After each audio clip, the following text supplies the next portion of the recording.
After Christopher Columbus' historic voyage in 1492, Spain dominated the race to establish colonies in the Americas, while English efforts such as the last colony of Roanoke met with failure. In 1606, King James I granted a charter to a new venture to form a settlement in North America. At the time, Virginia was the English name for the entire eastern coast of North America, north of Florida.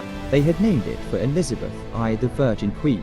The Virginia Company planned to search for gold and silver deposits in the New World, as well as a river route to the Pacific Ocean that would allow them to establish trade with the Orient. Roughly 100 colonists left England in late December 1606 on 3 ships, the Susan Constant, the Godspeed and the Discovery, and reached Chesapeake Bay late the next April. After forming a governing council, commander of the sea voyage, who had been accused of insubordination aboard ship by several other company members, group searched for a suitable settlement site. On May 13, 1607, they landed on the narrow peninsula, virtually an island in the James River, where they would begin their lives in the New World. Fun fact, did you know that some words we still use today, like trash, come from these early settlers? Imagine them comparing words like we do today. What do you call this? Trash or rubbish? Facts. In some colonies, less than the settlers survived the winter during the first years. Massachusetts was named after the indigenous people who lived there first. New York City was first called New Amsterdam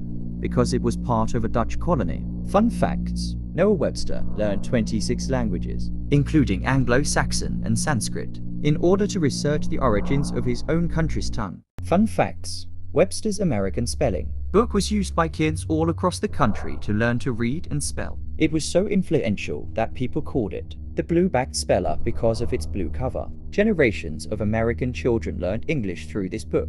The Virginia Company, including Christopher Newport and Captain John Smith, a former mercenary, the 13 colonies founded along the eastern seaboard in the 17th and 18th centuries, weren't the first colonial outposts on the American continent, but they are the ones where colonists eventually pushed back against British rule and designed their own version of government to form the United States. These 13 original colonies: New Hampshire, Massachusetts, Connecticut, Rhode Island, New York, New Jersey, Pennsylvania, Delaware, Maryland, Virginia, North Carolina, South Carolina, and Georgia, were established by British colonists for a range of reasons, from the pursuit of fortunes to escape from religious persecution to the desire to create new forms of government. By 1733, we had the famous 13 colonies. Some were settled by Puritans from East Anglia, some by Dutch, and others by Germans and Scots-Irish. This mix of background started to create different accents in vocabulary. For example, in the South, you might hear "y'all,"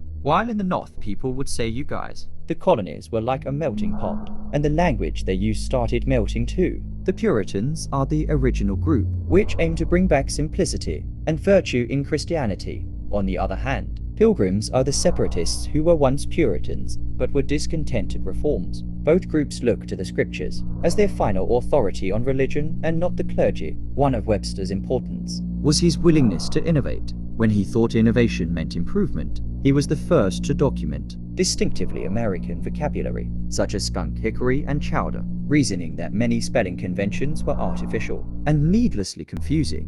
He urged altering many words, music to music, center to center, and plow to plow. He advocated for a distinct American pronunciation. So while British English kept evolving, Americans started pronouncing words differently. Webster's most commercially successful work was a 120-page speller first published in 1783, when Webster was only 25 years old, widely known as the Blue-backed Speller for its distinctive cover. It was the first volume of a collection of textbooks, formerly titled A Grammatical Institute of the English Language. Webster's schoolbook was an immediate success, selling on its first print run in 9 months. According to the National Museum of Language, it was the most popular American book of its time, and the first book to roll off its presses in large quantities, with sales eventually approaching 100 million copies. The US Copyright Office calls it America's first bestseller. During its first century in print, Webster's speller outsold every book in America, except the Bible.